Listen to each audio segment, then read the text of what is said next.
طبعا احنا عندنا الكيمياء ايه؟ احنا عندنا الكيمياء، اتمنى اكون ان انا هكتبه ده ظاهر. تمام. طبعا انا بكتب من بعيد عشان بس تشوف.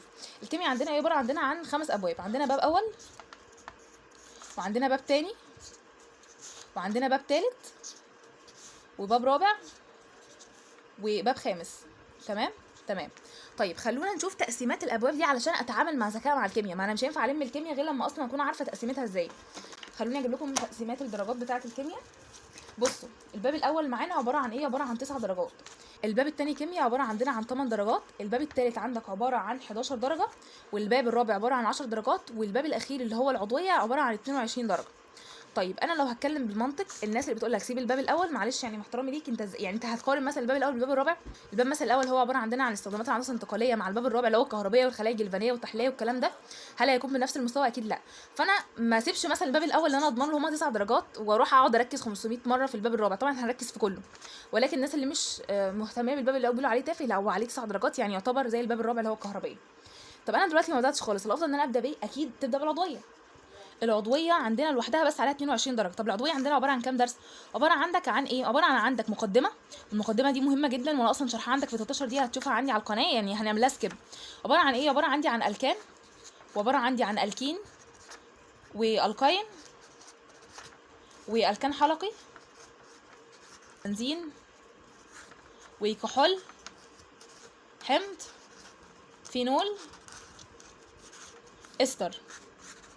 يعني لو جينا نشوف هي عباره عن كام درس بالظبط، خليني بس اقطني الصفحه كده عشان تشوفوها. عباره عن ايه؟ عباره عندي عن مقدمه، يعني دي افترضنا ان دي درس، واجي الدرس الثاني، ده الدرس الثالث، ده الدرس الرابع، الدرس الخامس، السادس، السابع، الثامن، التاسع، عاشر، 11 درس. العضويه عندك عباره عن كلها عن 11 درس.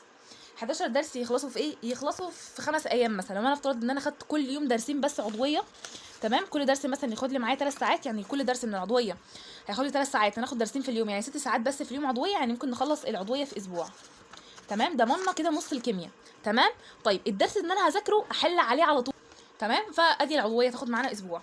تمام. طبعا ده بمذاكره المواد التانية، انت مش هتقعد لي اسبوع بس تلمني في عضويه، لا، انت هتذاكرها عادي مع المواد التانية.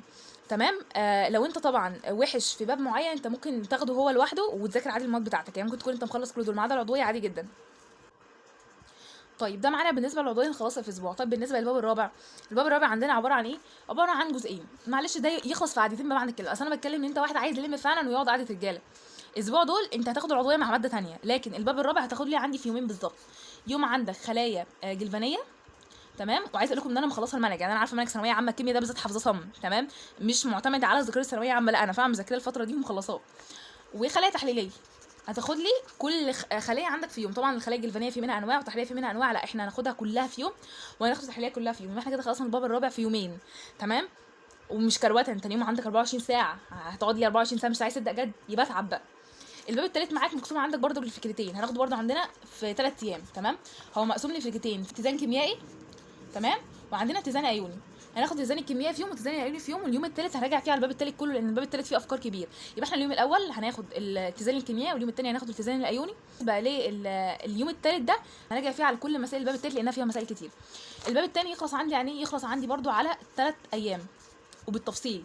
يوم اول حاجه هتاخده عن اول يوم هتاخده عندك على التحليل الوصفي كله، هتخلص لي الكشف عن الايونات والكشف عن الكاتيونات، واليوم التاني هنخلص لي فيه المسائل، واليوم التالت هتعيد لي فيه تاني على الباب التاني كله بقى كربط بقى من التحليل الكمي والتحليل الكيفي. الباب الاول عندك يخلص في يومين. يوم اول عندك لعناصر، تمام، العناصر الانتقاليه عموما، الاستخدامات موجوده معاك في كتاب المفاهيم، فانت ترجع لي كتاب المفاهيم كده زي شاطر وتشوف الحاجات اللي موجوده، ما تحفظهاش وريح دماغك لانها كده كده داخل بقى اللجنه. واليوم التاني عندك الحديد، كل معدات الحديد موجوده عندك برده في كتاب المفاهيم، فانا هشوف الحاجات اللي مش موجوده ببدا افهمها. طبعا دي بالنسبه للكيمياء بس، لو انت واقف في الكيمياء بس طبعا ماشي عادي جدا في باقي المواد، فانا عامله لك جدول الكيمياء بس، هتمشي عادي في باقي المواد مع الكيمياء اللي انا عاملاها لك دي. بالنسبه بقى لو انت واقع في كل المواد، فطبعا الجدول ده هيتغير. لو انت واقع في كل المواد اكتب لي في الكومنت علشان نعمل جدول للمواد كلها، لان طبعا المواد كلها تقسيمها هتتغير وهتبقى مكثفه اكتر، علشان نخلص المنهج مثلا هنقول ممكن نخلص المنهج في 40 يوم ونراجع في 30 يوم اللي باقيين، كده يكون خلصنا. بصراحه تكون طريقه كويسه جدا ان احنا نخلص المنهج في 40 يوم ونراجع في 30 يوم، هتبقى طريقه كويسه. فانتوا لو عايزين بقى المنهج كله اكتبوا لي في الكومنت.